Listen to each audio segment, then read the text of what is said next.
When I was a kid growing up in Arizona, I used to love to chew bubblegum. I always had a wad of bubblegum in my mouth. I'm not talking about one piece of bubblegum. I would put 2 or 3 pieces of gum in my mouth at the same time. I might even put 5 or 6 pieces of bubblegum all in my mouth at once. I would be chomping away on that big juicy wad all the time, even when I was in school. My teacher would see that. My teacher would look at me and she would say, "Get rid of that gum." I had to take the gum out of my mouth and wrap it up in some paper and throw it in the wastebasket, but I didn't really care.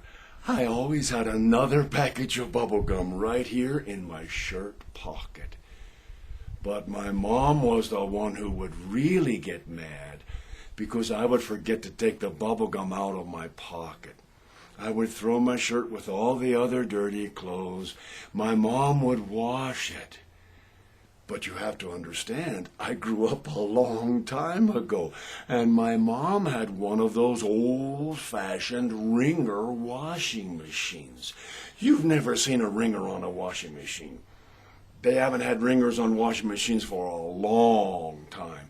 About the only place you can see a wringer now is at a car wash, over by the sink. It has 2 rollers and a crank on the side. You crank it around and the rollers start to spin. You put the rags in between the 2 rollers and they squeeze the water out. That thing is called a wringer. My mom's old washing machine had a wringer hooked up to the motor. It didn't spin like washing machines do now. She had to take each piece of clothing and put it through the wringer on the washing machine. The rollers would squeeze the water out. She would put my shirt through the wringer, and the rollers would squish the bubble gum right into the cloth. There would be a big gunky stain all around the pocket. And my mom would say, "Oh, look at this, you ruined another shirt." But then one day something happened that changed her mind. She never got mad at me again for keeping bubble gum in my shirt pocket. That's because one day I was walking around out in the desert. I was chomping on some bubble gum and kind of daydreaming. I wasn't paying any attention to where I was going. And I stepped right on a rattlesnake's tail. The snake couldn't rattle and warn me because I was standing on his tail. So he didn't worry about warning me. He came striking up through the air. He was aiming his fangs right at my heart. And the rattlesnake hit me right here. That's where I had some bubble gum in my shirt pocket.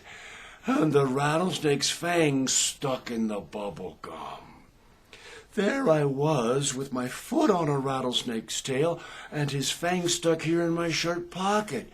He was thrashing all around and whipping up against me. I was so scared I couldn't even move. I just stood there looking down into his beady little eyes. Those little eyes were just looking hate right back at me. The snake was working his jaws up and down.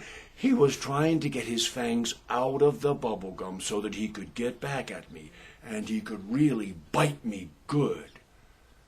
But of course, as he was working his jaws all around trying to get his fangs out of the bubblegum kept getting softer and softer and softer. And then the next thing I knew, there was a little pink bubble coming out of the rattlesnake's mouth.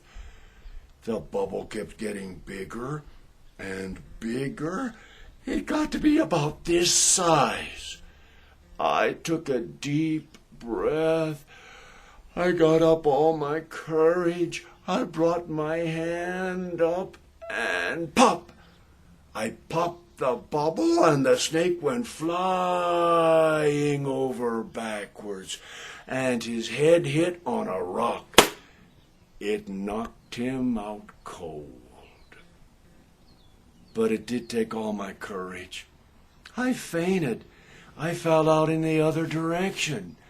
I didn't come home for lunch, and my mom came looking for me. My mom found me lying there on the ground. I was fainted out cold. And lying in the other direction was a rattlesnake with bubblegum all over his face. My mom asked me what had happened, and I told my mom the same thing I just told to you. You know what?